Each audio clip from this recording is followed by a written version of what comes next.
राम कृष्णा हरि जय Ram Krishna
Ram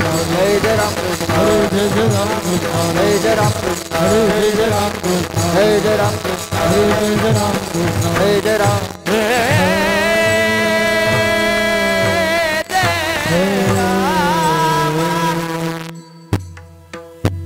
hello रूप पाहता लोचनी रूप पाहता लोचनी रूप पाहता लोचनी रूप पाहता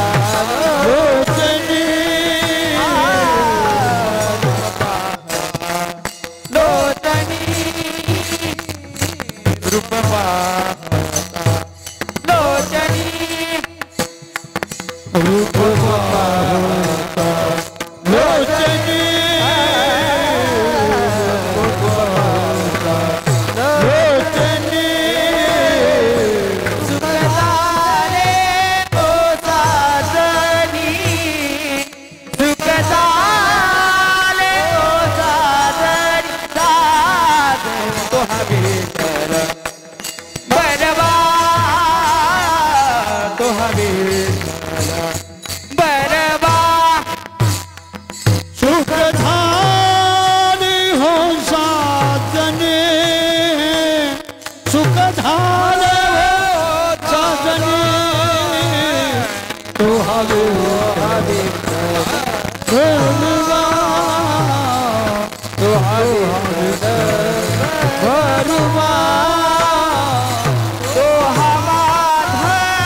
चेक हरी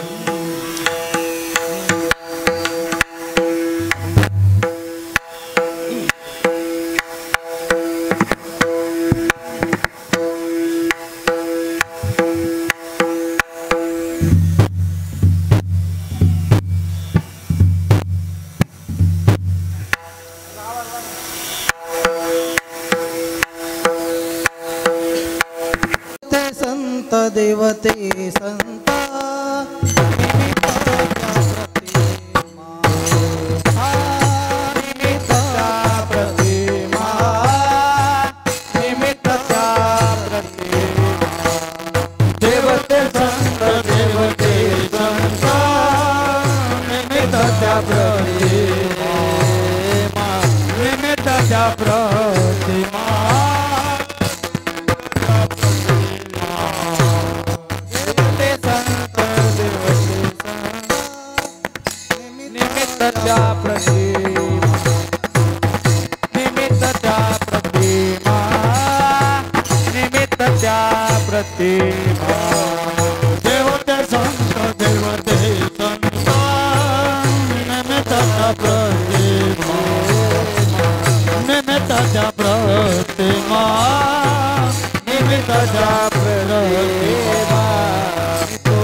हरिभक्ती पर देवते संत निमित्त त्या प्रतिमा मी तो सांगतसे भावे असो ठावे सकळा प्रस्तुत प्राप्त प्रसंगी आजच्या या कीर्तनरूपी सेवेकरता निवडला गेलेला हा अभंग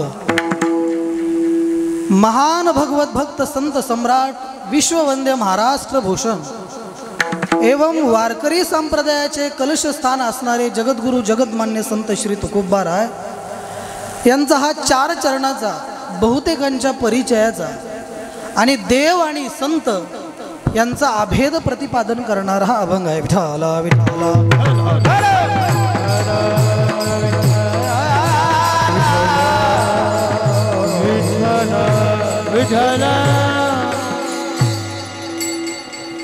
जगद्गुरु तुकोबाराय या अभंगामध्ये देव आणि संत यांचा अभेद प्रतिपादन करतायत. ऐका बघा, चिंतनाला आरंभ करण्यापूर्वी एक अल्पसा परिहार द्यायचा म्हणजे तो असा: पुण्यक्षेत्र पुण्यभूमी श्री क्षेत्र बल्लाळनाथ चिंचोली या आपल्या या नगरीमध्ये गेल्या 40 वर्षापासून सुरू असलेला भव्य आणि दिव्य हा अखंड हरिनाम सप्ताह भगवान श्री पंढरीश परमात्म्याच्या असीम कृपेद्वारा कैवल्य साम्राज्य चक्रवर्ती विश्वमाऊली ज्ञानोबाराय वैराग्य महामेरू श्री संत गोरोबा काका जगद्गुरु श्री तुकोबाराय आणि भगवान श्री आपल्या असणाऱ्या समस्त चिंचोलीकरांचं आराध्य दैवत असणारं काळ भैरवनाथ यांच्या आशीर्वादानं सुरू असलेला भव्य आणि दिव्य अशा पद्धतीचा अखंड हरिनाम सप्ताह गेल्या 40 वर्षापासून अव्याहतपणे सुरू आहे.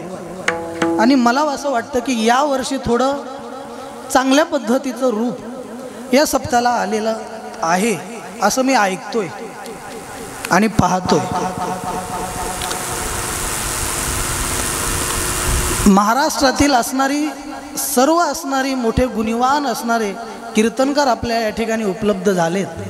दररोज महाराज या ठिकाणी श्रवणाकरता मोठे असणारी पर्वणी आहे. महाराष्ट्रातले दिग्गज असणारे कीर्तनकार आपण पत्रिका पाहिली आपल्या लक्षात येईल. त्याच पद्धतीने या कीर्तनाच्या 7 संगती करता गेल्या 20 वर्षापासून श्री हरिभक्ती पारायण जीवस्य कंठस्य आमचे परममित्र मृदंग सम्राट गोपाळ महाराज पांचाळ या ठिकाणी यांची पवित्र अशी उपस्थिती आहे. आणि तुम्हाला सगळ्याला माहिती आहे, एक 20 वर्ष आम्ही श्री क्षेत्र वाणीवाडी नारायण बाबा रामजी बाबा वारकरी शिक्षण संस्थेमध्ये अध्ययन घेतलं, अध्यापनही केलं. आणि त्याच्यानंतर एक 2 वर्षापासून श्री क्षेत्र विश्वमाऊली ज्ञानोबारायांच्या अगदी कुशीमध्ये श्री आनंद आश्रम वारकरी नावाचं गुरुकुल आमच्या दोघांच्या असणाऱ्या पवित्र अशा ठिकाणी त्याचं अध्यापन आम्ही सुरू करतोय. एक 50 विद्यार्थी आमच्या आश्रमामध्ये या ठिकाणी शिकायला आहेत. त्यांची असणारी पवित्र अशी उपस्थिती आहे. अगदी पहिल्या दिवसापासून खरं म्हणजे अण्णाला मी सांगितलं होतं की 1-2 दिवस येतील, पण ठीक आहे 1-2 कार्यक्रम रद्द केले आणि पहिल्या दिवसापासून त्यांची असणारी पवित्र अशी उपस्थिती आहे. आणि आम्ही सगळे आपल्याच गावातले आहेत, बरोबर आहे का? सर्व तुम्ही माझे आहेत, परंतु पहिल्यांदा मी तुम्हाला आणि तुम्ही मला पाहताय. काही दिवसापूर्वी श्रीगुरूंच्या पुण्यतिथी निमित्त या ठिकाणी योग आलेला होता, पण त्या ठिकाणी एक अडचण आल्यामुळे येता आलं नाही. त्यानंतर एक पुण्यतिथी त्या ठिकाणी कावळीची माळावर झालेली होती, त्याही ठिकाणी कीर्तनाचा योग आला. आणि सर्वांचा आराध्य दैवत काळभैरवनाथाच्या या पवित्र अशा उपस्थितीमध्ये त्यांच्याच असणाऱ्या प्रांगणामध्ये एक मोडके तोडके 4 शब्द मी सांगण्याचा प्रयत्न करणार आहे. महाराष्ट्रातील दिग्गज अशी परभणी जिल्ह्याचं वैभव गान कोकिळा आमचे परममित्र पेनुरकर महाराज या ठिकाणी उपस्थित आहे. त्यांनाही धन्यवाद देतो. आमचे असणारे गुरुकुलचे विद्यार्थी संगीत विशारद सुदर्शन महाराज क्षीरसागर तेही या ठिकाणी उपस्थित आहेत. आमचे मृदंग सम्राट परममित्र नागेश महाराज हेही त्या ठिकाणी पकवाजाच्या साथी करत आहेत. आणि मला वाटतं की शिराळ्याचे महाराज आता कोण्या एकाचं आपलं नाव घेऊ शकत नाही. सर्वांच्या चरणावर विंदी नतमस्तक ठेवतो आणि सेवेला सुरुवात करतो. विठ्ठल विठ्ठल.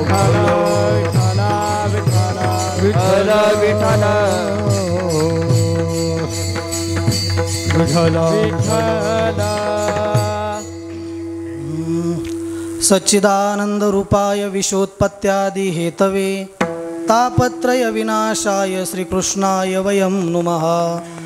महायोगपीठे तटे भीमरथ्या वरं पुण्डरीकाय दातुं मुनीन्द्रैः समागत्य तिष्ठन्तमानन्दकन्दं परब्रह्मलिङ्गं भजे पाण्डुरङ्गं। पांडुरंगा करू प्रथम नमन, पांडुरंगा करू प्रथम नमन, पांडुरंग करू प्रथम नमन, पांडुरंग करू प्रथम नमन, पांडुरंगा करू प्रथम नमन, पांडुरंगा करू प्रथम नमन, पांडुरंग करू प्रथम नमन, पांडुरंग करू प्रथम नमन।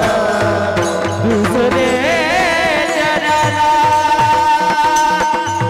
संतांचिया, दुसरे चरणा गंजा जबाबा गते तबेताळू, गंजा जबाबा गते तबेताळू, दुसरे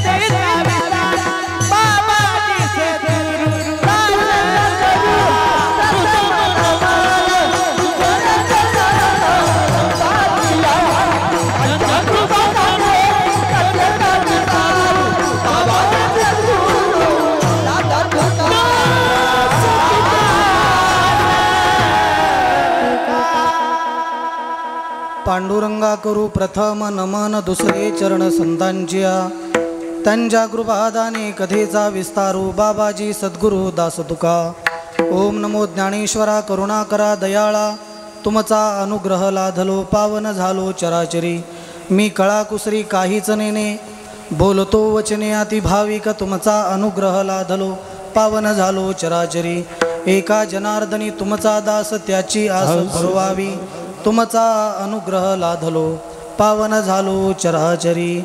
समचरण सरोजम सांद्रनीलांबुदाभं जघननिहितपानिं मंडनं मंडनानां, तरुण तुलसी मालां कंधरं कंजनेत्रं सदय धवलहासं श्रीविठ्ठलं चिंतयामि। मस्तक हे पायावरी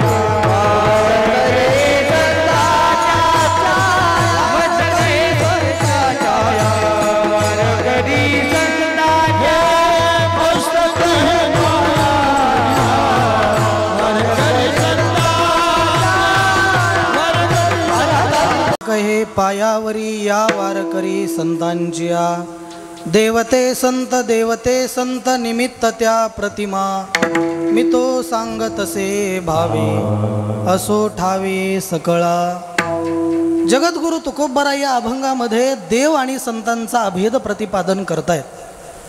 बघा, जगद्गुरु तुकोबराय यांच्या आपण जर वाङ्मयाचा अभ्यास केला तर एक आपल्या लक्षात येईल की जगद्गुरु तुकोबरायांचं वाङ्मय जर पाहिलं तर जगद्गुरु तुकोबरायांनी ना भामतीची कॉपी केली, ना उपनिषदाची असणारी नक्कल केली, कुठल्याही ग्रंथाची कॉपी वा नक्कल न करता जगद्गुरु तुकोबरायांचा गाथा साळुंकी मंजुळ बोलत असे वाणी हा तुकोबरायांचा स्वलिखित असणारा गाथा, कुठल्या ग्रंथाची महाराज नक्कल केली नाही। हल्ली एकमेकाची नक्कल करणारी लोक बरेच आहेत। एखाद्या महाराजाचं नाव काढलं की त्याची कॉपी करणारे अनेक आपल्याला सापडतात। नाही तर आपण त्यांच्या नावापुढं लिहितो की प्रति इंदोरी प्रति। मात्र तुकोबरायांचं जे गाथ्याचं वाङ्मय आहे हे कुठल्याही ग्रंथाचं नक्कल न करता स्वलिखित, जणू काय जगद्गुरु तुकोबरायांच्या मुखारविंदातून भगवान पंढरीश परमात्म्याची वाणी बोलते असं महाराजांचं भांडवल आहे. ऐका, बघा, जगद्गुरु तुकोबरायांचा अभ्यास करत असताना आपल्याला वैराग्य काय, वैराग्य कशाला म्हणायचं, वैराग्याची व्याख्या काय, याचा अभ्यास जर करायचा असेल तर आपल्याला अगोदर एक वासिष्ठ, योग वासिष्ठ नावाचा ग्रंथ काढावा लागेल. ज्ञान काय, ज्ञान कशाला म्हणायचं, याच्याकरता आम्हाला भामती, उपनिषद, विचारसागरासारखे ग्रंथ काढावे लागतील, म्हणजे ज्ञानाची असणारी खोली रुंदी समजते. आणि भक्ती म्हणजे नेमकं काय, भक्ती कशाला म्हणायचं, याचा जर अभ्यास करायचा असेल तर आपल्याला श्रीमद भागवतासारख्या ग्रंथाचा अभ्यास करावा लागेल, म्हणजे आपल्याला भक्ती म्हणजे नेमकं काय हे कळेल. परंतु जगद्गुरु तुकोबरायांचा मागोवा जर आपण घेतला तर हे सगळं कळण्याकरता तुकोबरायांची गाथा प्रमाण आहे एवढं नाही. अरे, तुकोबरायांचा एखादा असणारं अभंगच नाही तर अभंगातील एक प्रमाण, एक चरण त्याच्यासाठी असणारं प्रमाण आहे. वैराग्य म्हणजे नेमकं काय, ज्ञान कशाला म्हणायचं, भक्ती म्हणजे नेमकं काय, हे कळण्याकरता आपल्याला एक अभंग नाही, केवळ त्या अभंगाचं एक चरण जरी काढलं तरी आपल्याला या तिन्हीच्या व्याख्या आपल्या आपोआप लक्षात येतील. भक्ती ते न मन वैराग्य भक्ती ते न मन वैराग्य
महाराज म्हटले, भक्ती ते नमन वैराग्य तो त्याग ज्ञान ब्रह्मी भोग ब्रह्मतनु. हे तिन्ही व्याख्या महाराजांनी एका चरणामध्ये आपल्याला सांगितल्या. ह्याच्यासाठी संबंध असणारा गाथेचा अभ्यास करायची गरज नाही. आणि हे ऐकल्यानंतर आपल्याला लक्षात येते खरोखर तुकोबरायांनी कुठल्याही असणारी ग्रंथाचं नक्कल नाही, कुठल्याही ग्रंथाची कॉपी नाही व कुठल्या ग्रंथाचं एखादं नाटक केलेलं नाही. हल्ली लोक जास्त नाटकं करायला लागली. आणि नाटक म्हणजे नेमकं काय तरी असतं, नाटक म्हणजे नेमकं काय असतं बरं. नाटकातलं काय खरं असतं, नाटकातलं काहीच खरं नसतं. सगळं कसं असतं, खोटं असतं. बघा, मी लहान होतो, मला आठवतं आहे, मला वाटतं पहिलीला होतो आणि पहिलीलाच इथं होतो. जो दुसरीला तिकडं गेलो, मला वाटतं याच वर्षी इकडं आलो. आणि इथं या ठिकाणी नाटक व्हायचं.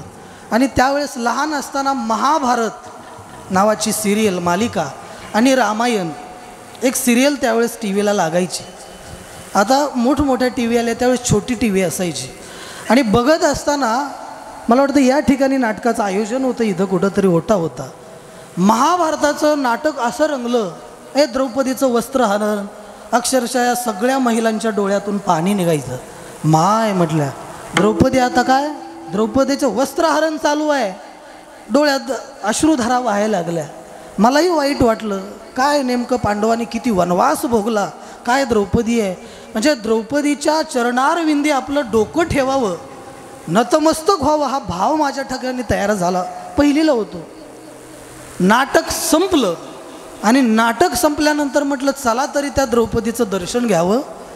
इकडून आलो आणि इकडं वरती गेलो, पाहतो तो काय द्रौपदी काय करते, काय काय करते.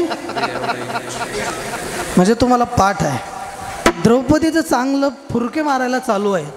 जो तिथून पळालो घरी गेलो. म्हणजे नाटकातलं काही खरं, काही नाटकातलं खरं नसतं. मात्र तुकोबरायांचं हे नाटक नाही, तुकोबरायांचं स्वलिखित आहे. त्यासाठी एक अभंगाची गरज नाही, एक प्रमाण, एक चरण जरी झालं तरी आपल्याला लक्षात येईल भक्ती म्हणजे नेमकं काय. भक्ती कशाला म्हणायचं. महाराज म्हटले भक्ती ते नमन. नमन, नमन या शब्दाचा अर्थ आहे भक्ती. बघा, नमन या शब्दाचे दोन अर्थ सांगतो आणि पुढं चलतो. नमन या शब्दाचा पहिला अर्थ असा आहे की नमन म्हणजे नमस्कार करणं. नमन या शब्दाचा अर्थ आहे नमस्कार करणं.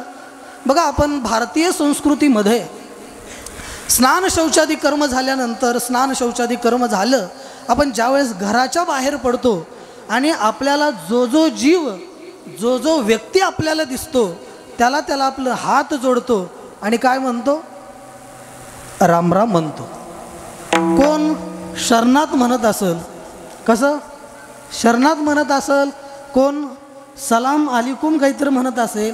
प्रत्येक धर्माचं असणारं ते वेगळं आहे, परंतु प्रत्येकाचा भाव मात्र तात्पर्य हे आहे की प्रत्येकजण प्रत्येक मनुष्याच्या चरणारविंदी काय होतोय, नतमस्तक होतोय, अर्थात त्याला नमस्कार करतोय. म्हणजे नमस्कार करणं ही भक्तीची पहिली व्याख्या आहे. भक्तीची दुसरी व्याख्या काय, भक्ती ते नमन. नमन या शब्दाचा दुसरा अर्थ सांगतो, नमन म्हणजे मन संपुष्टात येणं, मन नसणं, याचा असणारा अर्थ आहे म्हणजे भक्ती आहे. मन नसणं म्हणजे नेमकं काय, मन संपणं म्हणजे नेमकं काय. बघा, ज्या वेळेस कृष्ण परमात्मा हा गोकुळ सोडून मथुरेला गेलेले होते आणि तेथील ज्या या गवळणी होत्या त्यांचं सांत्वन करण्याकरता कृष्ण परमात्मेनं उद्धवजींना पाठवलेलं होतं. बघा, ज्या वेळेस मला असं वाटतं की महाभयानक दुःखाचा असणारा डोंगर कोसळतो, त्या वेळेस मला वाटतं की देव कोणाची नियुक्ती करतो, उद्धवजींची करतो. कोरोनासारखं महाभयंकर भारतावरती सावट आलेलं होतं, त्यातले त्यात महाराष्ट्रामध्ये अगदी बिकट परिस्थिती होती आणि त्याही दुःखामध्ये मला वाटतं की देवानं कोणाला पाठवलं, मुख्यमंत्री म्हणून उद्धवजींनाच पाठवलं. अर्थात उद्धवजी मजल दर मजल, मजल दर मजल करत करत करत करत गोकुळामध्ये पोहोचलेले आहेत. आणि गोकुळामध्ये गेल्याच्या नंतर त्यांनी पाहिलं तो काय, सगळ्या असणाऱ्या गोपिका ढसा ढसा ढसा ढसा रडतायत, गोपिकांच्या अश्रुधारा चालू आहेत. त्यांनी बघितलं, पुढं चालले, मात्र विचारलं की का गं, अरे मला नंदबाबांच्या घराकडं जायचं आहे, नंदबाबांचा वाडा कुठं आहे. त्यावेळेस एका गोपिकेनं उत्तर दिलं, म्हणे उद्धवजी, हा जो पाण्याचा पाट वाहतोय ना त्याच दिशेनं जा. तुम्ही कोणाच्या घरी जाल. आता तो पाट कशाचा होतो, भीमेचा, सीना, कोयना, तेरणा, कुठल्या नदीचा होता पाट. पाण्याचा पाट वाहतोय, कुठल्या नदीचं होतं. बघा, कन्हैयाच्या नंदबाबांच्या घरी ज्या 1 कोट गायी होत्या त्यासुद्धा कृष्ण परमात्म्याचा विरह सहन न झाल्यामुळं त्यासुद्धा ढसा ढसा ढसा ढसा ढसा ढसा रडत होत्या. बघा, ऐकताय तुम्ही कीर्तन, ऐकताय. अरे कृष्ण परमात्म्याचा विरह सहन न झाल्यामुळं जनावर रडताय, जनावर. तुम्ही आम्ही तर कोण आहेत, माणसं आहेत. मला हात वरी करून सांगा, महाराज आम्ही सुद्धा त्या देवासाठी रडलो, करा हात वरी. बरं, रडतच नाहीत का आई, रडत नाहीत का. अहो महाराज, सकाळ संध्याकाळ तर रडणंच चालू आहे, मात्र ते रडणं कशासाठी आहे, या नासक्या आणि कुचक्या संसारासाठी दररोजचं रडणं चालू आहे. बघा कधीतरी कृष्ण परमात्म्यासाठी आपण रडलं पाहिजे. बघा कृष्ण परमात्म्यासाठी नामदेवासाठी रडणं ही भक्तीची पहिली पायरी आहे. आणि त्या कृष्ण परमात्म्याने म्हणजे त्या देवानं आपल्यासाठी रडणं हा भक्तीचा शेवट आहे. विठ्ठल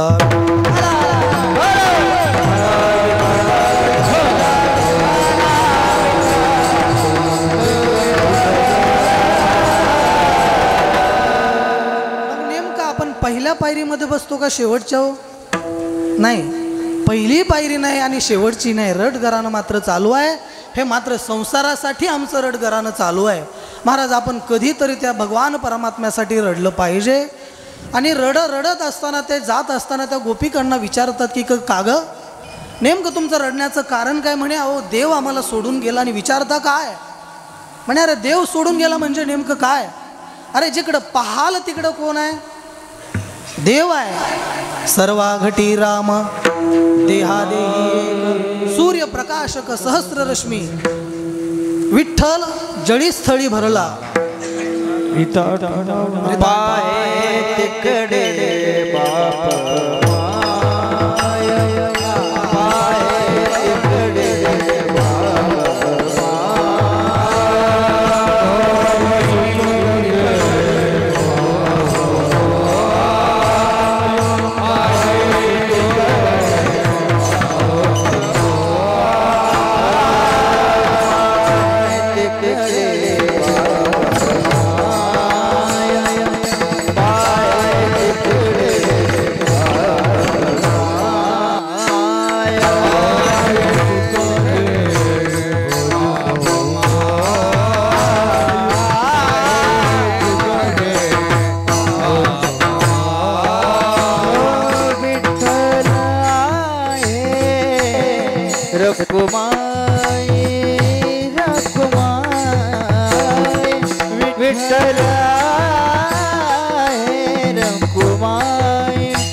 समोहम सर्वभूतेषु नमे द्वेषोस्ति न प्रिया.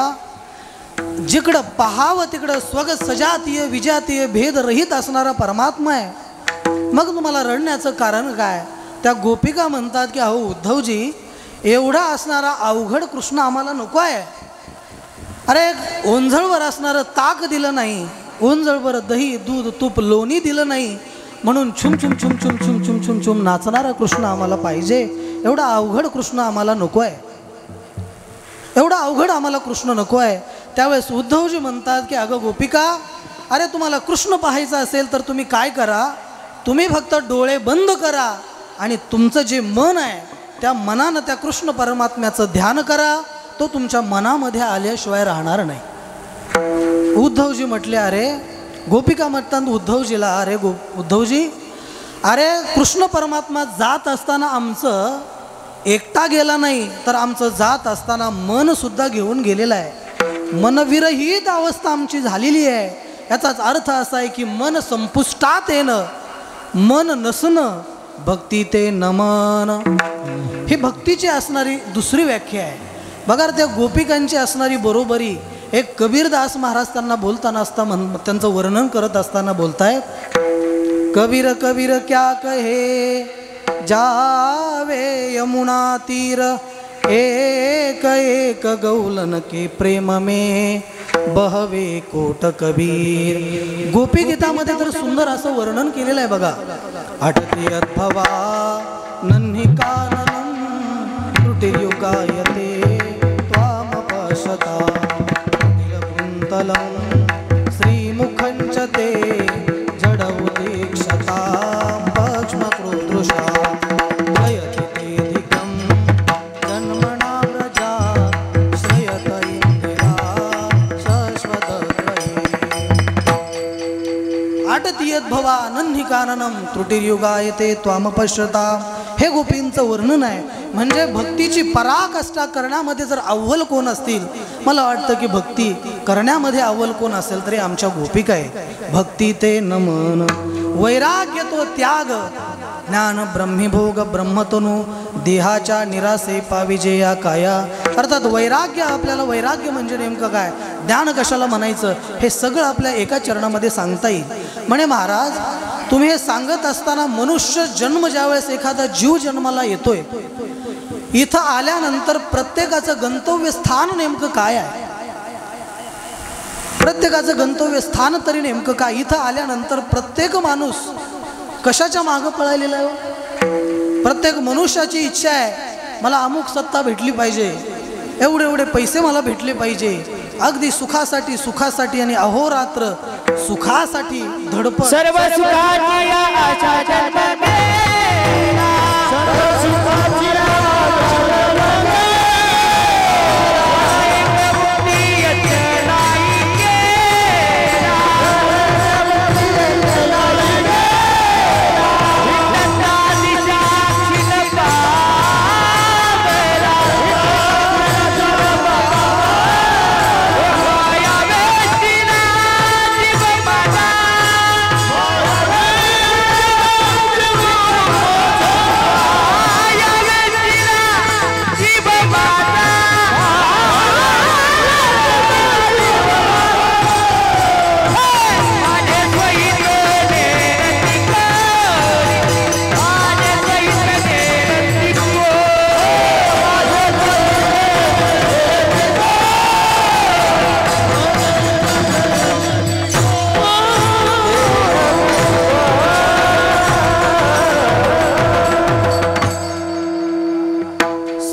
आशा जन्म गेला, क्षण एक मुक्ती यत्न नाही केला. हिंडता दिशासीन पावला, माया वेष्टीला जीव माझे स्वहित नेनती कोणी.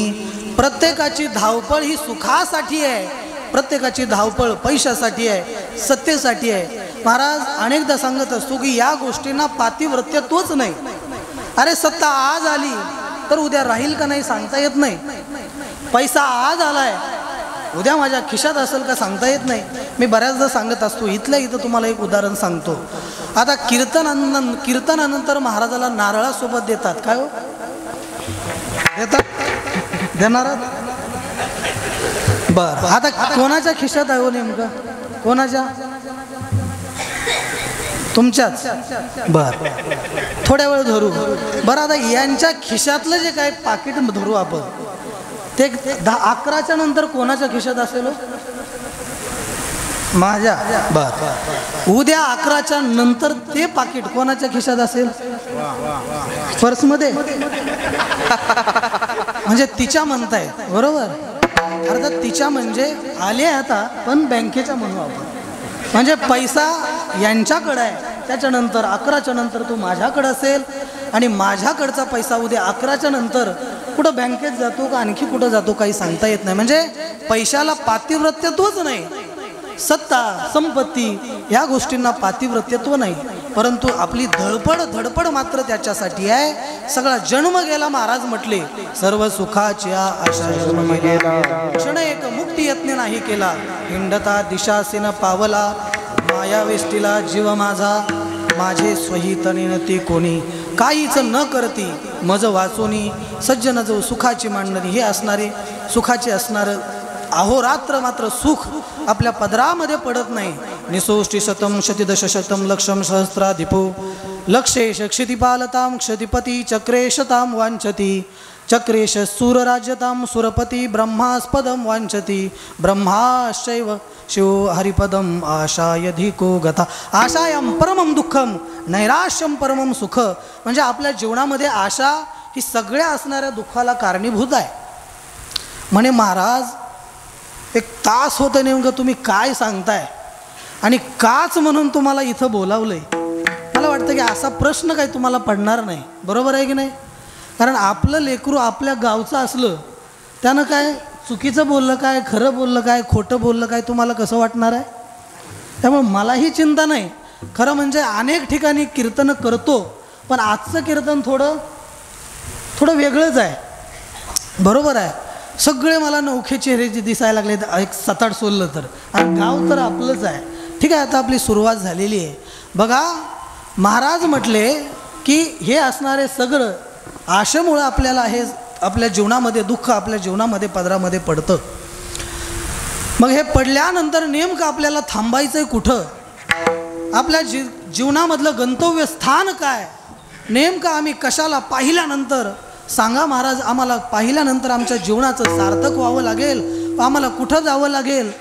विठ्ठलची एक देखलिया, देखलिया, विठ्ठलची एक देखलिया, विठ्ठलची एक देखलिया.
काय पाहिल्यानंतर आमचं जीवन सार्थकी लागल. महाराज म्हटले विठ्ठलची एक देखलिया, म्हणजे आम्ही जीवनामध्ये आल्यानंतर काय पाहिल्यानंतर.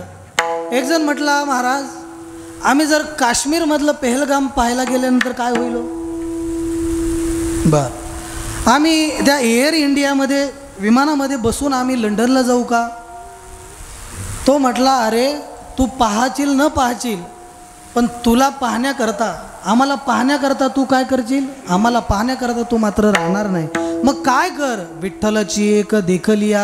अरे पंढरपूरला जा आणि तिथं गेल्यानंतर काय कर, त्या विठ्ठलाला असणारं भरभरून पहा. जन्मासी एवोनी पाहरे पंढरी, वा वा वा, जन्मासी एवोनी पाहरे पंढरी,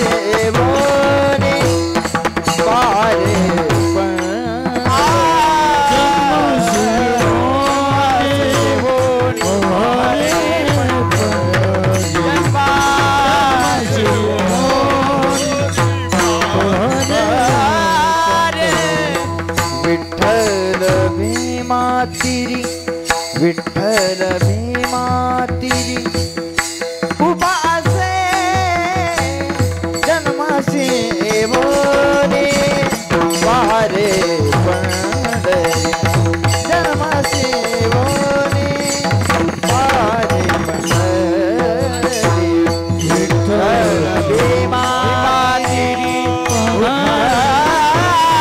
असे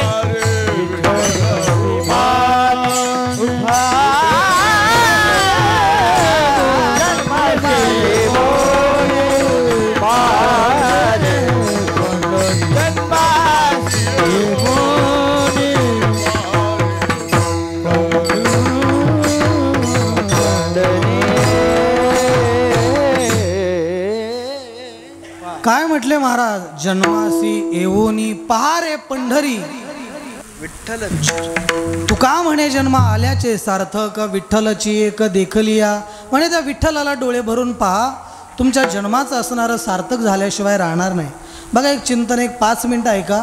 थोडं तुम्हाला जसं जमल झेपल असं थोडं पुढं चिंतन आपण मांडू. मग त्या विठ्ठलाला पाहण्याकरता त्या विठ्ठलाचे असणारी 2 रूप आहेत. पहिलं रूप असणारं कोणतं आहे? निर्गुण निराकार आहे. आणि दुसरं रूप कोणतं आहे तर ते म्हणजे सगुण साकार आहे. म्हणे महाराज त्या निर्गुण निराकार परमात्म्याला आम्हाला पाहायचं आहे, आपल्या डोळ्यांना दिसू शकेल का? निर्गुण निराकार परमात्मा तुमच्या आमच्या डोळ्याला दिसू शकत नाही. निर्गुण निराकार तू एक रघुराया मैं रंग नहीं रूप नहीं दैव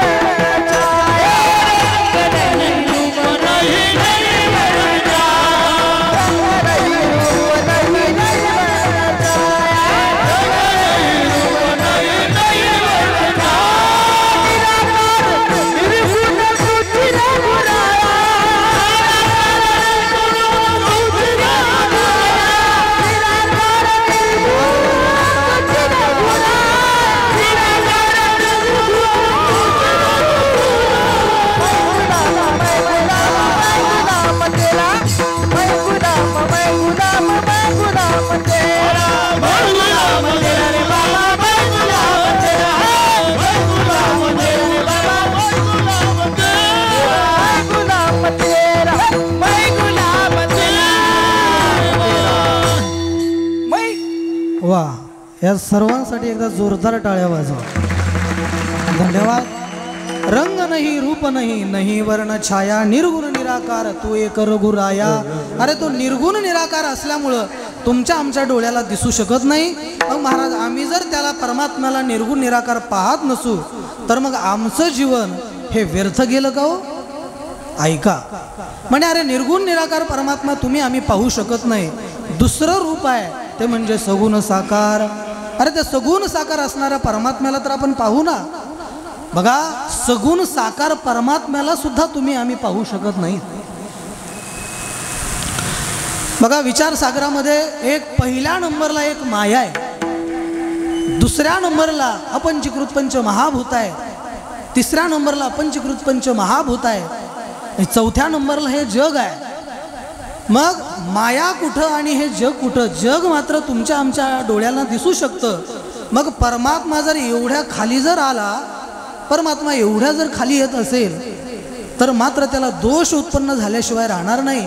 तो परमात्मा जड ठरेल, तो परमात्मा अविनाशी ठरेल, तो परमात्मा मग असणारा दुःख रूप ठरेल. मग तो तुमच्या आमच्या डोळ्याला दिसेल कसा? श्रीमद भगवद्गीतेच्या 11व्या अध्यायामध्ये जर आपण विचार केला, विश्वरूप दर्शन योगो नाम अथैकादशोऽध्याय.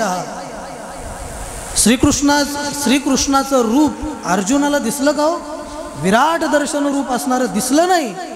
त्याच्यासाठी श्रीकृष्ण परमात्म्याने अर्जुनाला एक दिव्य दृष्टी असणारी अर्पण केलेली होती. आणि ते दृष्टी आल्यामुळं त्या अर्जुनानं श्रीकृष्णाचं ते दिव्य रूप त्यावेळेस डोळ्यांना ते दिसलं. मग तुम्ही आणि आम्ही कुठं? अर्थात आपल्या तुमच्या आणि माझ्या डोळ्यांना सुद्धा ते परमात्म्याचं रूप मग दिसू शकत नाही. मग महाराज सांगा आम्हाला, तुमचं आणि आमचं हे जीवन व्यर्थ गेलं का हो? महाराज म्हटले नाही. मग कसं? महाराज म्हटले की अरे तुमचं आणि आमचं जीवन हे व्यर्थ जाणार नाही. मग तुम्ही काय करा? अरे तुम्ही चिंचोलीपाशी जा, तिथं तो परमात्मा आहे. देहूला जा, तिथं असणारे जगद्गुरु तुकोबा आहेत. आळंदीला जा, विश्वमाऊली ज्ञानोबा आहेत. पैठणला जा, नाथबाबा आहे. तुम्ही त्यांच्या चरणारविंदी डोकं ठेवा. ते सुद्धा कसे आहेत? ते संतच आहेत. देवते संत देवते देव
महाराज म्हटले देवते संत निमित्त त्या प्रतिमा.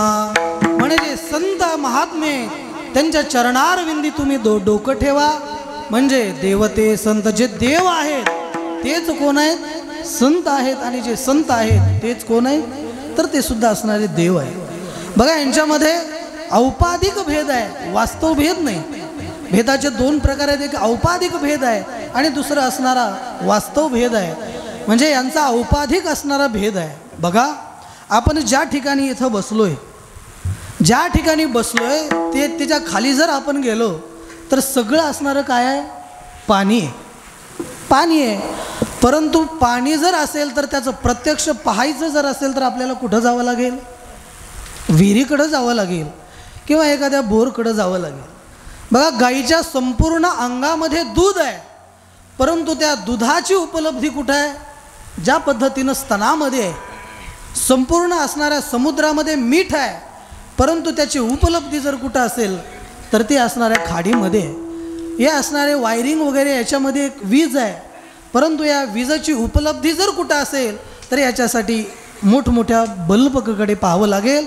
या बल्बमध्ये ज्या पद्धतीनं त्याचं असणारं वास्तव्य आहे, मात्र त्याच पद्धतीनं जेवढे म्हणून संत आहेत त्यांच्या चरणारविंदी नतमस्तक ठेवा. तेच कोण आहेत?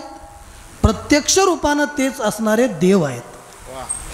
प्रत्यक्ष रूपाने तेच असणारे देव आहेत. ऐका, हे असणारे आकारानं भिन्न आहेत, नावानं भिन्न आहेत, मात्र स्वस्वरूपानं नाम स्वरूपानं कसे आहेत?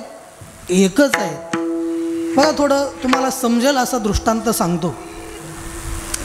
जुन्या काळामध्ये एक दळणवळणाची व्यवस्था नव्हती आणि एखादा जर वर पाहायचं असेल, वर म्हणत नाही मी, वर पाहायचं असेल आपल्या मुलीसाठी, मात्र त्या बिचाऱ्या बापाला अनेक वर्षाच्या वर्ष आणि अनेक कोसो किलोमीटरच्या किलोमीटर त्याला धावपळ करावं लागायची. त्यावेळेस बिचारा एखादा कोण भेटायचा? वर भेटायचा. आता कसं आहे हो? आता उलटं झालंय. बरोबर आहे, बिचारे वर वर चालले, परंतु वधू मात्र तिच्या पदरात पडायला कित्येक जण गेले महाराज अटॅकनं.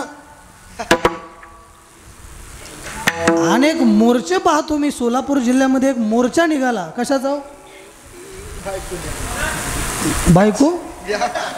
हां, आणि परिस्थिती आहे. एक असणारे तिघं चौघं वर पाहण्याकरता तो मुलीचा असणारा बाप फिरत होता आणि जाता जाता एक त्यांना तहान लागली. तहान लागल्यानंतर आता नेमकं पाहायचं कुठं? तहान शमवण्यासाठी नेमकं जायचं कुठं? त्यांच्या डोक्यामध्ये आलं, 1 किलोमीटरवर एक गाव आहे आणि तिथं माझा मित्र राहतोय. अगदी लहानपणापासून आम्ही मोठं होईपर्यंत होतो, मात्र तो कामासाठी तिथं निघून गेला आहे. बरोबर तिथं जावं, पाणी चहा पाणी वगैरे करावा, दिलं तर जेवण करावं आणि पुढं निघून जावं. गावामध्ये गेला आणि विचारलं की का हो, या गावामध्ये अमुक अमुक पाटलांचं घर कुठं आहे? त्यांनी सांगितलं की सरळ जा आणि एक मंदिर आहे, त्याच्या पुढं असणारे पाटील राहत आहेत.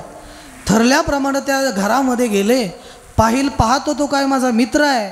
अरे एवढा आनंद झाला. एवढ्या आनंदानं दोघांनीही एकमेकांना घट्ट अशी मिठी मारलेली आहे. डोळ्यातून अश्रुधारा वाहतात. अरे मित्रा, कित्येक वर्षापासून आपण भेटतोय रे. एक अर्ध्या चड्डा घालत होतो, त्यावेळेस आपण लहानाचे मोठे झालो, एका डेस्कवर बसायचो. तुला काही येत नव्हतं, मी तुला दाखवत होतो. कधी मला नाही आलं तर मी तुझं. हे सगळं असणाऱ्या चर्चा झाल्या. माझ्या डब्यामध्ये काही नसलं तर तू मला काहीतरी खायला द्यायचा. हे असणारी मैत्री होती. बघा, एक मित्रानं मला एक प्रश्न विचारला. म्हणे महाराज, माझ्या जीवनामध्ये अनेक मित्र येतात, परंतु 1-2 महिना झालं की ते निघून जातात. नेमकं त्याची चूक आहे का माझी चूक आहे हे माझ्या काही लक्षात येत नाही. मी त्याला एक वाक्य सांगितलं. म्हणे दादा, शत्रूला 1000 वेळा संधी द्या आपला मित्र बनण्यासाठी. शत्रूला 1000 वेळा संधी द्या आपला मित्र बनण्यासाठी, पण आपल्या मित्राला एकही संधी देऊ नका आपला शत्रू बनण्यासाठी. आपल्या मित्राला एकही आपली संधी नाही दिली पाहिजे की तो आपला कधीतरी शत्रू झाला पाहिजे, तो कधीतरी आपल्याबरोबर त्यानं गद्दारी केली पाहिजे. आणि मला वाटतं की तुमच्या फेसबुकला इंस्टाग्रामला किती फॉलोअर्स आहे, अरे तुम्हाला एखादा केक घेऊन आला म्हणजे तो काय मित्र होत नाही. तुम्ही ज्या वेळेस एखाद्या दुःखाच्या प्रसंगामध्ये पडचाल त्यावेळेस सर्वात प्रथम तुम्हाला नाव जर कोणाचं सुचलं पाहिजे तर त्या देवापेक्षाही त्याच्या अगोदर मित्राचं नाव तुम्हाला आठवलं दुःख पाहिजे. अडवायला उंबऱ्या सारखा, दुःख अडवायला उंबऱ्या सारखा, मित्र बनव्यामध्ये गारव्या सारखा, मित्र बनव्यामध्ये गारव्या सारखा, वाट चुकणार नाही जीवाभर तुझी, वाट चुकणार नाही जीवनभर तुझी, एक तू मित्र कर आरशा सारखा, मित्र बनव्यामध्ये गारव्या सारखा, दुःख अडवायला. वा वा वा. एक तू मित्र कर आरशा सारखा.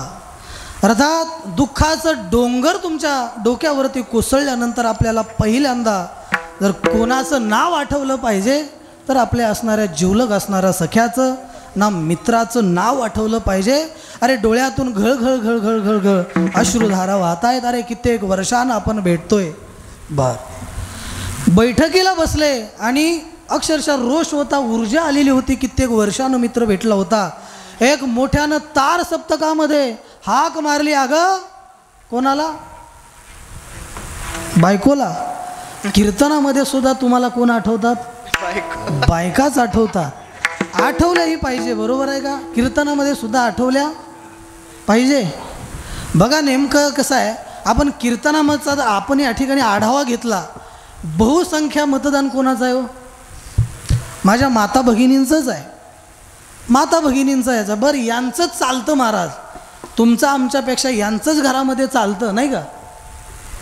बिचारे आपले किती शोषिक आहेत. बघा एक दोन उदाहरणं सांगतो तुम्हाला.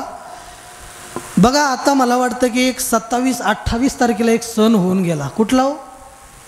कुठला? पंचमी. त्या पंचमीच्या दिवशी नटायचं कोणी हो? कोणी? महिलांनी. बर आता मला वाटतं की 9 तारखेला एक सण आहे. कुठला? रक्षा. वहिनीला पाठ आहे. त्या दिवशी लुटायचं कोणी हो? महिलांनीच लुटायचं. बघा आता त्याच्यानंतर दिवाळीला मिरवायचं कोणी हो? साड्या घालून मिरवायचं कोणी? महिलांनीच मिरवायचं. त्याच्यानंतर पुढे एक सण येतो. कुठला? दसरा म्हणजे नवरात्र. त्या नवरात्रामध्ये एक नाही, दोन नाही, तीन नाही, किती कलरच्या साड्या हो? 9. किती माया हो? किती? 9 कलरच्या साड्या कोणी घालायच्या? महिलांनीच घालायच्या. बरं साड्या घालतात असंच नाही, अरे ती साडी घातली की लगेच सेल्फी घेतली.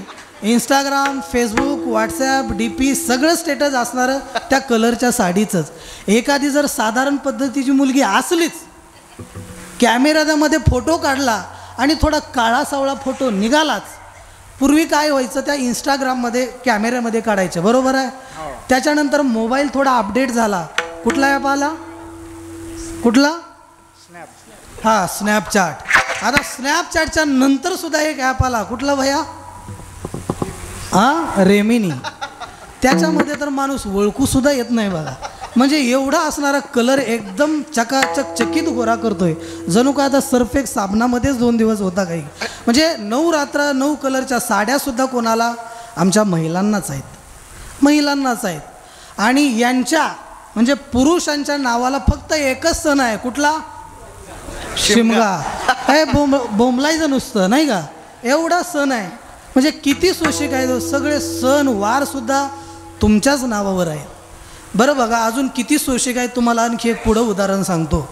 बघा, ज्या वेळेस तुम्ही जोडीनं प्रवासाला निघताय, कसं जोडीनं प्रवासाला निघताय, त्यावेळेस हातामध्ये जी काय बॅग पर्स असते, कोणाच्या हातात असते हो? पुरुषांच्याच हातामध्ये असते. मी माझ्या जिवलग मित्राला काल परवाच म्हणलं, बघा अहो ती बॅग घ्या, काही अडचण नाही, परंतु ते बॅग घेत असताना ती थोडी 3 किलो त्यातली वजन कमी करा, तिची थोडी रुंदी कमी करा. कोणाला म्हटलं? हां, कळलं त्यांना. म्हटलं की म्हणजे जात असताना बरं ST स्टँडवरती गेलात, आता गेल्यानंतर तिथं विचारपूस STची कोणी करायची? त्यांनी, आपणच करायची, म्हणजे पुरुषांनी करायची. बरं ST आली, जागा पकडायची धडपडसुद्धा कोणी करायची? बरं आता एकदम खिडकीजवळची जागा एकच आहे, तिथं बसायचं कोणी? त्यांनीच बसायचं, म्हणजे महिलांनी बसायचं. बरं 2 जागा आहेत, खिडकीजवळची जागा कोणाला? आणि तुम्ही अलीकडं. आता ST निघायला थोडा वेळ आहे, मग या आमच्या माता मावल्या बया काही नीट बसत नाहीत, त्यांना तिकडे एक आवाज येतो बघा, कुठला? हां, आवाज ऐकून म्हणतात का हो, म्हणे काय आणा ना थोडा रस प्यायला ये. म्हणलं माय, म्हणजे तो बिचारा जातो 1-2 काय करतो, ग्लास घेऊन येतो, तेवढ्यावर थांबत नाही. ही पुढं काय करतं, कुरमुरे मुरमुरे सगळं, शेंगदाणे सगळं आणतो. बरं त्या बिचारीनं येत असताना त्या पर्समध्ये ओमीची गोळी खाऊन आलेली असते. परत हातामध्ये काय असतो, लिंबू असतो. एवढं साधन असताना सुद्धा जिथं नाही करायची तिथं ती काय करती, उलटी करती, वांती करती. ती उलटी झाल्यानंतर सुद्धा तिच्या जवळ बसायचं कोणी हो? वास घेत घेत तिथंच बसावं लागतं.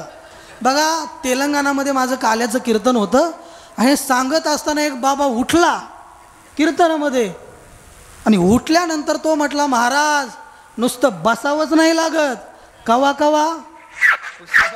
कवा पुसावं बी लागतं. आता हे त्यानं तेलुगूमध्ये सांगितलं. तेलुगूमध्ये कसं सांगितलं? तेलुगूमध्ये सांगितलं. आमच्या वहिनी होत्या गोपाळ महाराजांच्या मिसेस, तिथं त्यांनी तेलुगूमध्ये सांगितलं, पण आम्हाला ट्रान्सलेट नंतर मराठीमध्ये झालं, त्याच्यामुळं मी तुम्हाला आता सांगतोय. म्हणजे कवा बसावी बी लागतं.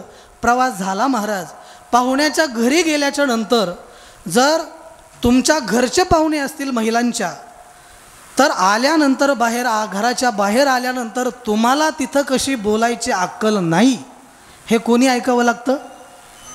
पुरुषांनीच ऐकावं लागतं. बरं, त्या जर बिचाऱ्या तुमच्या घरी आल्या, तर तुमच्या पाहुण्यांनी माझा कसा अवमान केला, हे कोणी ऐकावं लागतं? तेही आपणच ऐकावं लागतं. बरं, तिथं गेल्यानंतर त्यांना साड्या भेटतात का तुम्हाला कपडे भेटतात हो? जिथं जाईल तिथं. आता बघा, मी आता लग्न झालं माहिती तुम्हाला, मी फिरत होतो, गेल्यानंतर मला कपडे नाहीत भेटले, पण लोकांनी थोडी तरी ठेवली माझी. एक 18-20 हजार रुपये माझ्याकडे जमा झाले 5-6 घरी गेल्यामुळं. मात्र एकानं सांगितलं, म्हणे महाराज आम्हाला काहीच भेटत नाही.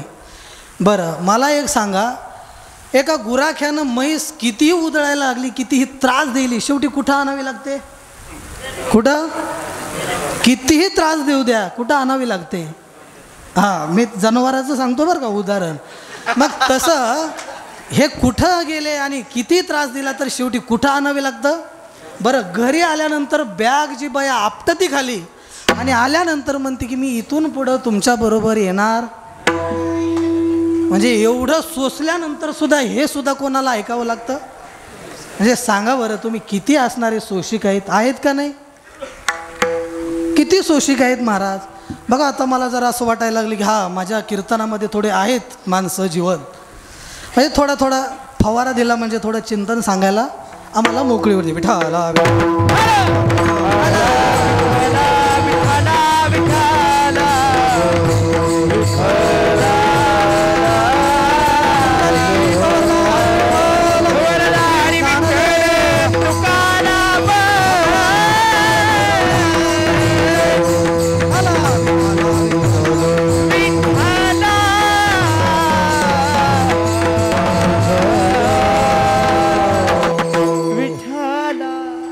काय सांगत होतो आपण?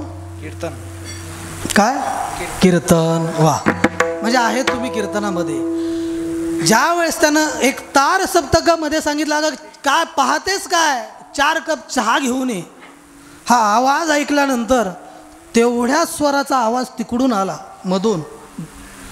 म्हणे अहो घरामध्ये साखर नाही आणि तुम्ही काय सांगता चहा, चला मी नाही करत.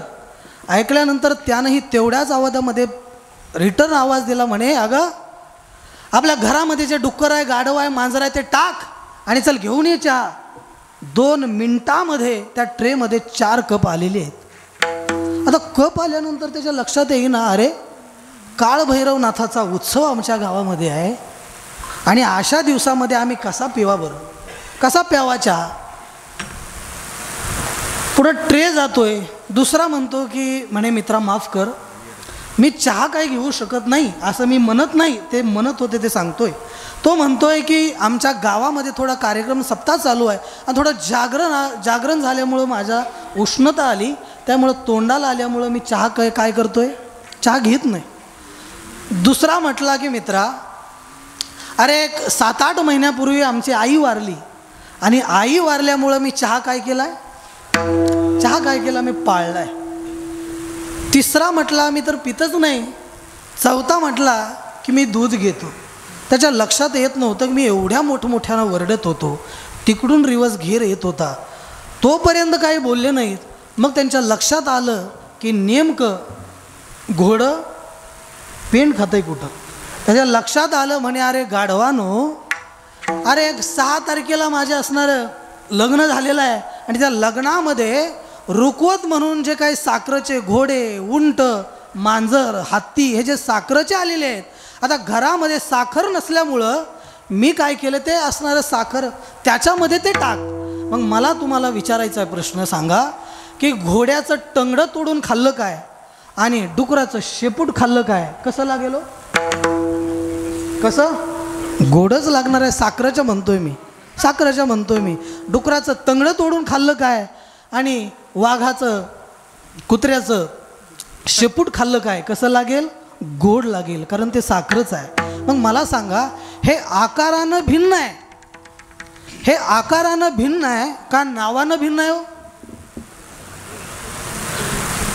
म्हणजे आकारानंही भिन्न आहे आणि नावानं देखील भिन्न आहे, मात्र हे स्वस्वरूपानं कसे आहेत, हे सगळे असणारे प्राणी कसे आहेत, एकच आहेत, म्हणजे साखरच आहेत आणि लागायला मात्र हे गोडच आहेत. म्हणजे आकारानं भिन्न आहेत, नावानं देखील भिन्न आहेत, मात्र स्वस्वरूपानं कसे आहेत, हे एकच आहेत. त्याच पद्धतीने तुकोबराय म्हणतात की देव आणि संत हे आकारानंही भिन्न आहेत, नावानं देखील भिन्न आहेत, मात्र स्वस्वरूपानं कसे आहेत, एकच आहेत. देवते संत, देवते संत, देवते संत, देवते संत, निमित्त त्या प्रतिमा, निमित्त त्या प्रतिमा,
प्रतिमा निमित्त त्या देवते संत देवते संत निमित्त त्या प्रतिमा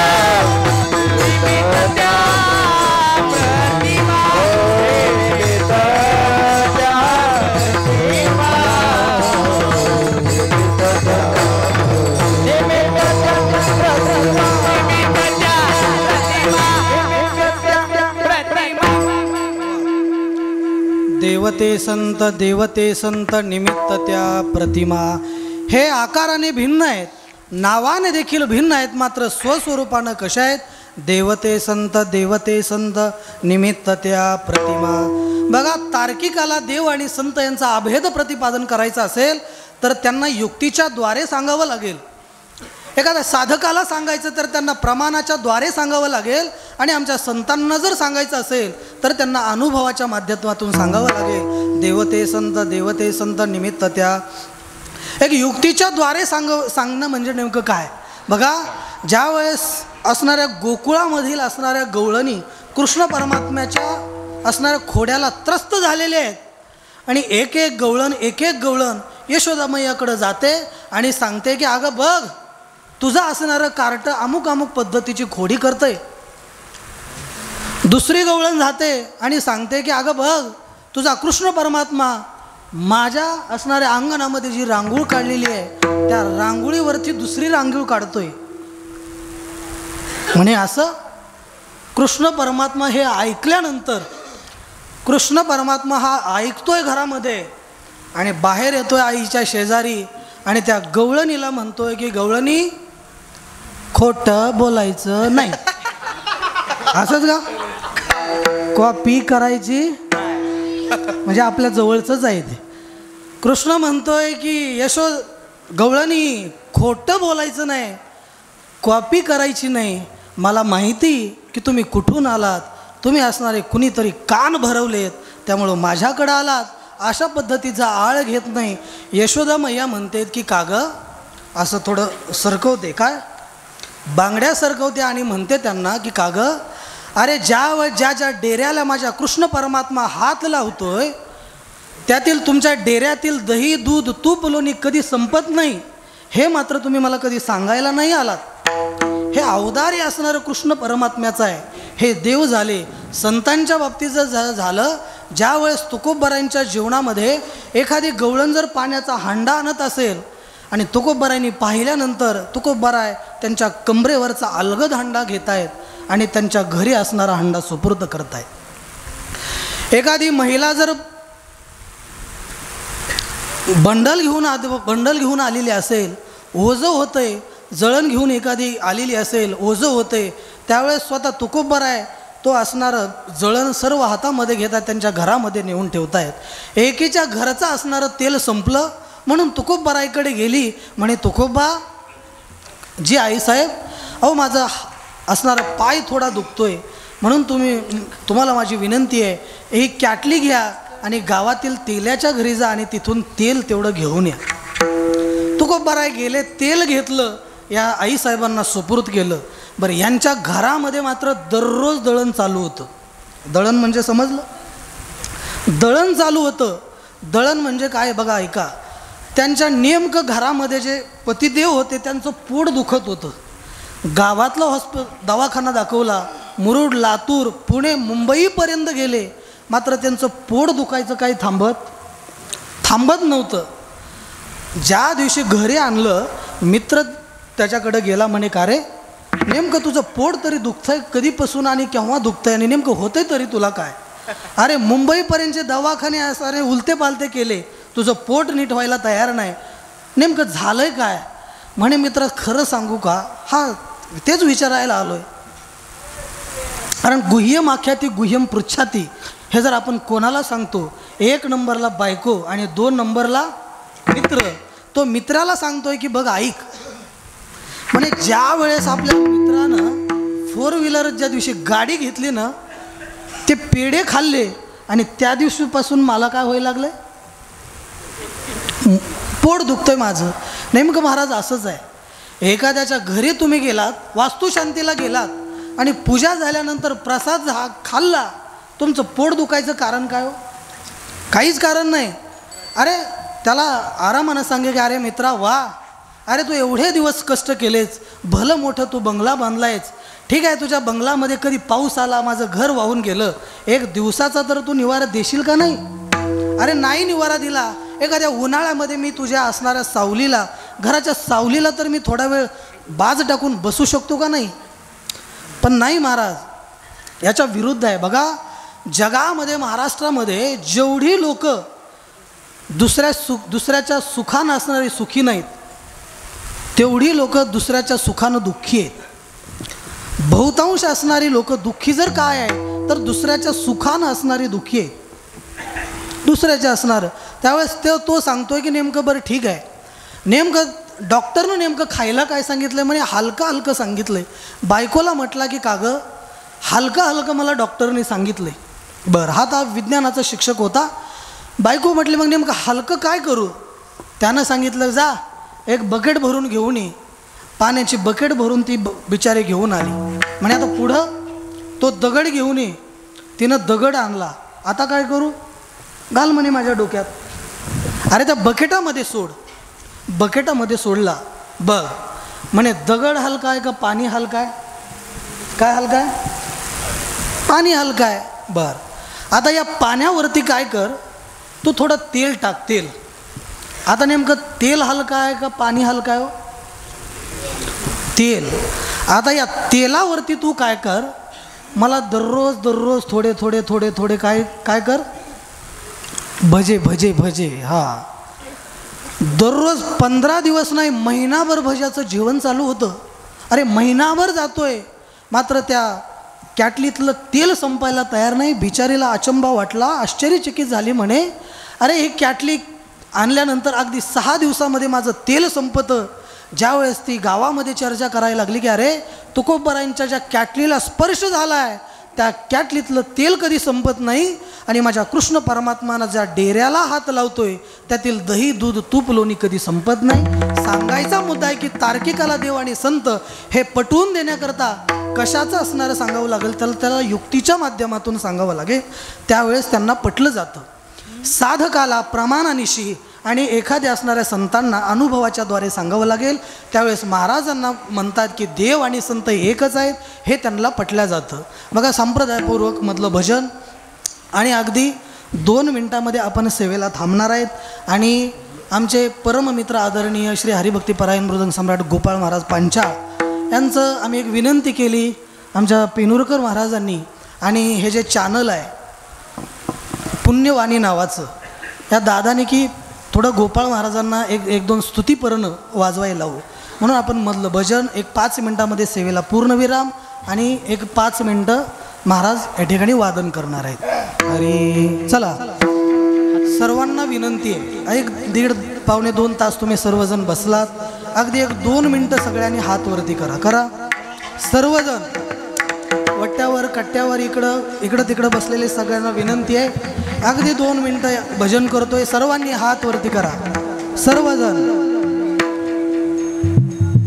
तुले हरी का नाम विठ्ठल पांडुरंगा, आणि वाजवा सर्वजण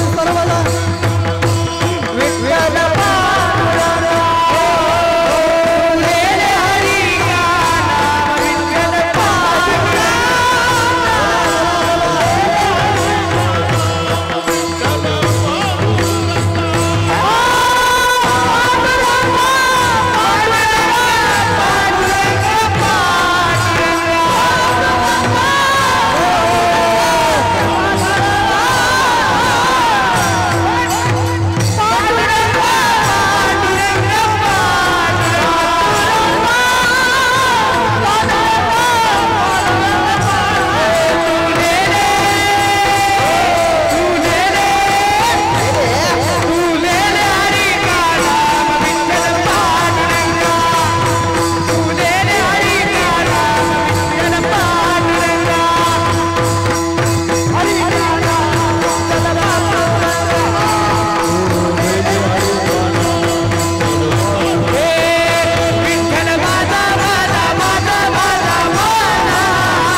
करा हात खाली. केले का काय? वा वा, हुशार आहे सगळे चिंचोलीचे, त्यामुळे असणारच काही वाद नाही. देवते संत निमित्त त्या प्रतिमा. महाराज म्हटले की देव आणि संत कार्यत्वाव छेदक आणि देव आणि संतांचा अभेद आहे. देव आणि संत यांचा गुणत्वाव छेदक आणि देव आणि संतांचा अभेद आहे. फलत्वाव छेदक आणि देव आणि संत यांचा अभेद आहे. सविस्तर वटत्व जैसे बीज कणिके माझी असे. किंवा स्वतः अर्जुन सांगतोय, म्हणे अरे तू माझी असणारी भगिनी पळून नेली, संन्यासी हो निजनी त्वा चोरोनी नेली माझी भगिनी, परी विकल्प नुपजे मनी मी तू स्वरूप दोन्ही एक. अरे माझी भगिनी असणारी नेलेली आहे, परंतु माझ्या मनात एक तिळ मात्र असणारा दोष तुझ्या ठिकाणी उत्पन्न झाला नाही का? कारण असणारं आपलं स्वरूप कशा पद्धतीचं एकच आहे. हे असणारं फलत्वाव छेदक आणि देव आणि संतांचा अभेद आहे. कार्यत्वाव छेदक आणि देव आणि संतांचा अभेद आहे. हरी तैसे हरीचे दास नाही तया भय मोह चिंता आस. ओनी राहती उदास बळकट कास भक्तीची धरोणी पाय तेजिले जन. धरोणी पाय तेजिले जन अर्थात गुणत्वाव कार्यत्वाव छेदक आणि सुद्धा देव आणि संतांचा अभेद आहे. बघा, एक 3 पद्धतीच्या शक्ती संताकडे आहेत आणि 3 पद्धतीची शक्ती माझ्या पंढरीश परमात्मेकडे आहे. कर्तुम अकर्तुम अन्यथा कर्तुम. कर्तुम म्हणजे नेमकं काय? तुम्ही आम्ही जे करतो, खातो पितो नाचतो खेळतो फिरतो झोपतो कीर्तन ऐकतो, हे आपली तुमची आमची नव्हे, संतांची कर्तुम शक्ती आहे. त्याच पद्धतीनं संतसुद्धा खातात पितात झोपतात. हे असणारी देवाची आणि संतांची कर्तुम शक्ती सारखी आहे. बरं, अकर्तुम शक्ती नेमकं काय? अकर्तुम शक्ती म्हणजे इंद्रचंद्र ब्रह्मादी देवांना जे जमतच नाही ती जी शक्ती आहे ती म्हणजे परमात्म्याची शक्ती आहे. श्रीकृष्ण परमात्म्याने गिरी गोवर्धनेने उचलिला, ही शक्ती त्या परमात्म्याकडे आहे. शक्य आहे का हो गिरी गोवर्धन? बरं, आमच्या संतांचं जर बघितलं, अरे संत ज्या भिंतीवर बसतील आणि भिंतीला आज्ञा करतील ती भिंत चालायला लागते. चालविली जड भिंती हरली चांग याची भ्रांती, मोक्ष मार्गीचा सांगाती ज्ञानोपम वेद्यामुखी वेदवदविला गर्वद्विजांचा हरविला, सर्वमुखी प्रगटला ज्ञानोपम. भिंतीवर बसतात आणि भिंतीला आज्ञा करतात, भिंत चालायला लागते. ही शक्ती असणारी अकर्तुम शक्ती संतांची देखील आहे आणि परमात्म्याची देखील साम्य आहे. कर्तुम अकर्तुम आणि अन्यथा कर्तुम शक्ती म्हणजे नेमकं काय? ऐका, भक्ती ज्ञाना वाचून तुम्हाला मोक्ष प्रदान करणं ही असणारी अन्यथा कर्तुम शक्ती आहे. अरे नाथ बाबाकडं गुळ खाण्याकरता आलेला असणारा गावोबा कशा करता आलो? कधी हरिपाठ नाही, कधी ज्ञानेश्वरीचं पारायण नाही, कधी गाथा पारायण नाही, कधी कीर्तन श्रवण नाही, कधी विण्याचा पहारा नाही, कधी मंदिरातली सेवा नाही. हे सगळं न करताही संतांनी त्यांना आशीर्वाद दिल्याबरोबर असणारं रामायण लिहिण्याचा अधिकार त्या असणाऱ्या मुलाला प्राप्त होतो. ही अन्यथा कर्तुम शक्ती आहे. आणि इकडं रामायणामध्ये जर बघितलं, अरे त्या वानरांना कधी आंघोळसुद्धा करत नव्हते, कधी वेद पारायण नाही, कधी भगवत भक्ती सेवा नाही, काही न करता श्रीकृष्ण आपलं रामप्रभूंनी त्यांना काय दिलं? रामप्रभूंनी त्यांना काय दिलं? मोक्ष प्रदान केलाय. मोक्ष प्रदान केलाय. ही असणारी तिन्ही शक्तीनं साम्य असणारे देव आहेत आणि तिन्ही असणाऱ्या शक्तीनं साम्य असणारे आमचे संत आहे. महाराज म्हटले, देवते संत निमित्त त्या प्रतिमा, मी तो सांग तसे भावे असो ठावे सकळा, निराकारी ओस दिशा येथे इच्छा पुरतसे, तुका म्हणे रोकडे केने सेवितायेने पोटधाय, मी तो सांगतसे भावे असो ठावे सकळा. झालेली सेवा तुम्हा सर्व साधू संतांच्या महंत भाविक सज्जन सर्वांच्या चरणी अर्पण करतो. भगवान श्री काळभैरवनाथांच्या चरणी, विश्वमाऊली ज्ञानोबराय जगद्गुरू श्री तुकोबराय श्री संत गुरोबा काका, माझे असणारे श्री गुरु श्री हरिभक्तीपरायण परमपूज्य गुरुवर्य डॉक्टर नारायण महाराज जाधव यांच्या चरणी, माऊलींच्या चरणी, माझे आई आहेत, माझे असणारे बाप्पा आहेत, यांच्या चरणी समर्पित करतो. आणि या सेवेमध्ये जर काही चुका झाल्या असतील तर ते माझ्या बुद्धीचे दोष आहेत. आणि जे काही बरोबर आलेले असेल, ज्ञानोबा आहे, तुकोबा आहे आणि माझ्या असणाऱ्या श्री गुरूंची कृपा आहे. बोलिले लेकुरे वेडी वाकुडी उत्तरे, शेवटी लेकरू तुमच्या गावचं आहे, त्यामुळं चुकलं काय सुरुवातीला मी तुम्हाला सांगून गेलो. चुकलं काय, जर चुकलं असेल तर तुम्ही सांगा, महाराज अशा पद्धतीची तयारी करा, केल्या जाईल. आणि बरोबर आले असेल ठीक आहे, तुमच्या गावचा आहे. आणि यावर्षी मला असं वाटतं की भव्य आणि दिव्य यावर्षी आपण मोठ्या थाटामाटामध्ये हे आपण आयोजन केलेलं आहे. खरं म्हणजे ही जी संयोजन समिती आहे, मला वाटतं गोविंदराव नांदे नाही का, त्यांनीही मला अगोदर बोलले. त्यानंतर आमचे श्री हरिभक्तीपरायण परमार्थामध्ये आम्ही संस्थेत असताना देखील वेळोवेळी मार्गदर्शन श्री हरिभक्तीपरायण रमाकांतजी बनाळे असतील, आमच्या असणारे नाना असतील, यांचं वेळोवेळी मार्गदर्शन होत होतं. आणि ही जी संयोजन समिती आहे, आणि सगळ्यात जर मला असं वाटतं ही जी तरुण मंडळी आहे बघा, ही तरुण मंडळी आज कीर्तनासाठी जेवढी उपस्थित आहे तेवढी इतर वेळेस कधी उपस्थित राहते का? नाही राहत. म्हणजे त्यांचंही योगदान मोठ्या प्रमाणामध्ये आहे, त्यांनाही द्यावे तेवढे धन्यवाद द्यावे तेवढे कमी आहे. आणि तरुणांना मी सांगून जाईल की बघा, मी तुम्हाला सांगू शकत नाही, विनंती नाही करू शकत की तुम्ही धोतर घाला, की तुम्ही कीर्तनामध्ये या, टाळ घ्या, तुम्ही फेटा घाला, नेहरू घाला, हे सांगत नाही. परंतु सगळी असणारी तरुण मंडळी, आपले जे असणारे छत्रपती शिवाजी महाराज आहेत यांना मानणारी सगळे असणारे मावळे आहेत, यांना मानणारे आहेत. मग तुम्ही जगद्गुरू तुकोबाराय छत्रपती शिवरायांना जर मानणारे तुम्ही असाल, अरे ते असणारे छत्रपती शिवाजीराजे जगद्गुरू तुकोबारायांच्या कीर्तनाला श्रवणासाठी दररोज बसल्या जात होते, हे कुठल्याही तरुणानं विसरता कामा नये. छत्रपती शिवरायांना साधं सुपारीच्या खांडाचं व्यसन नव्हतं. मग तुम्ही जर मावळे म्हणून स्वतःला म्हणून घेताय तर का तुम्ही गुटखे खाताय, का तुम्ही मावा खाताय, का तुम्ही असणारं ऑनलाईन रम्मी, अरे कित्येक मुलं असणारे ऑनलाईन रम्मी असणारे ऑनलाईनच्या गेममध्ये बर्बाद झालेले आहेत, बर्बाद, अख्खी घरच्या घरं उद्ध्वस्त केली. एक काल परवा मी कुठंतरी ऐकलं, एका मित्रावर एक 84 लाखाचं असणारं त्याच्यावर कर्ज झालं आहे. म्हणजे जर तुम्ही छत्रपतींना मानणारे असाल तर मला वाटतं की आपल्या राजांना जर व्यसन नव्हतं, आपण कुठल्याही पद्धतीचं व्यसन नाही केलं पाहिजे. आपलं जीवन हे असणारं शाकाहारीच असलं पाहिजे. बरोबर आहे. अरे आज इंस्टाग्राम काढलं की सगळं असणारं इंस्टाग्राम काढल्याबरोबर दुसरं काहीच दिसत नाही. खोटं मगाशी सांगितलं, झालं निघाले पोरं तिकडं, बरोबर, नाद करती काय, यायलाच लागते, निघालेच कीर्तन संपलं की तिकडं. म्हणजे अर्थात कीर्तनाला येणारे तिकडं जातच नाहीत, पण न येणारे मात्र तिकडं गेल्याशिवाय राहत नाहीत. अर्थात ह्या सगळ्या गोष्टी आपल्या जीवनातून कमी झाल्या पाहिजे.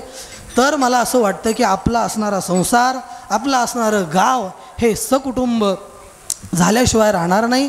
जर तुम्ही जगद्गुरू तुकोबारायांचे अनुयायी, छत्रपती शिवरायांचे अनुयायी स्वतःला म्हणून घेत असाल, कारण या विश्वामध्ये असा एकच राजा होऊन गेला महाराज की प्रत्येक राजानं आपल्या राजदरबारामध्ये बाया नाचवलेल्या आहेत, मात्र विश्वाच्या पाठीवर एकच राजा होऊन गेला, त्यानं बाई नाचवली नाही तर त्यानं बाई वाचवली, बाईचा आदर आतिथ्य केलेला आहे.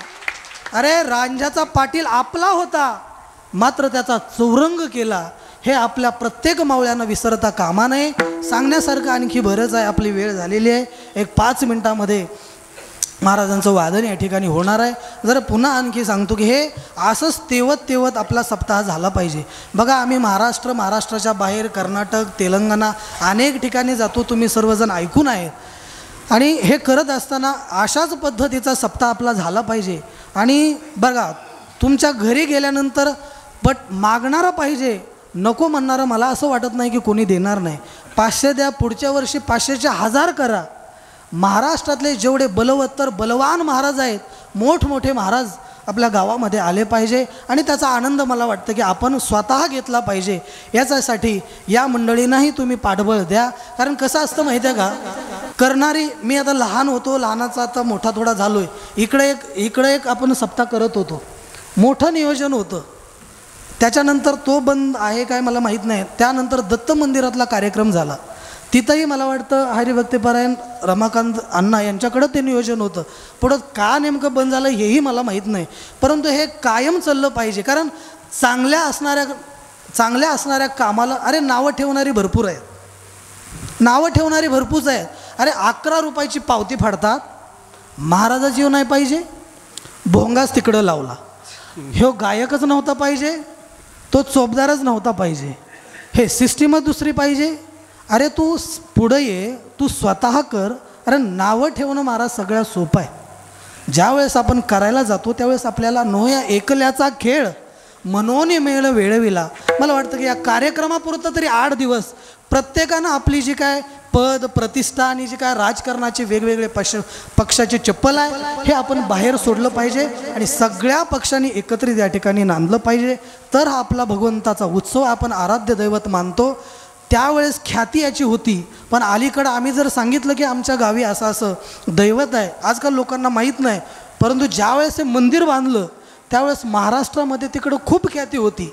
आम्ही चिंचोली म्हटल्यानंतर बल्लाळनाथ का म्हणायची, म्हणजे एवढी ख्याती होती. परंतु हळूहळू हेच असणार आपल्या गावचं दैवत, आपल्या गावचं नाव झालं पाहिजे. याच्यासाठी सगळ्यांनी या पद्धतीनं आलं पाहिजे. सगळे असणारे संयोजन समिती असतील, मोठ्या संख्येनं माझ्या मातामाऊल्या उपस्थित आहेत. माझे पितृतुल्य असणारे सगळी सवंगडी मंडळी, मित्र परिवार, आमचे गुरुबंधू मंडळी या ठिकाणी उपस्थित आहेत. खूप सुंदर अशी, माझा थोडा आवाज बसलेला आहे परंतु दादाने अगदी गोड अशी सिस्टीम लावलेली आहे. आणि थोडं इथं असल्यामुळं थोडंफार कमी जास्त होतं. हाच कार्यक्रम बाहेर जर असता तर आणखी खूप मोठ्या ह्याच्यामध्ये खुल्ला असता. ठीक आहे, आपण हळूहळू यांच्या म्हणण्यानुसार आपण बदल करणार आहोत. सर्वांच्या चरणरविंदी नतमस्तक, सर्वांचे आभार. आणि बघा आपल्या पुढं हा जो कॅमेरा आहे, काल परवा पण ऐकलं असेल की पुण्यवाणी, तुम्ही यूट्यूबला इंग्लिशमध्ये टाका, मराठीमध्ये पुण्यवाणी असं जरी सर्च केलं तर ते चॅनल ओपन होईल. आणि या सप्ताहामध्ये जेवढे काही कीर्तन होणार आहेत आपल्याला 1-2 ते 2-4 दिवसाला आपल्याला पाहायला भेटणार आहेत. यूट्यूब ओपन केल्यानंतर मला वाटतं की त्याला सबस्क्राईब करा, लाईक करा, कमेंट करा आणि कशाचं हां ते घंटीचं बटन मात्र दाबायला विसरू नका. ज्ञानेश्वर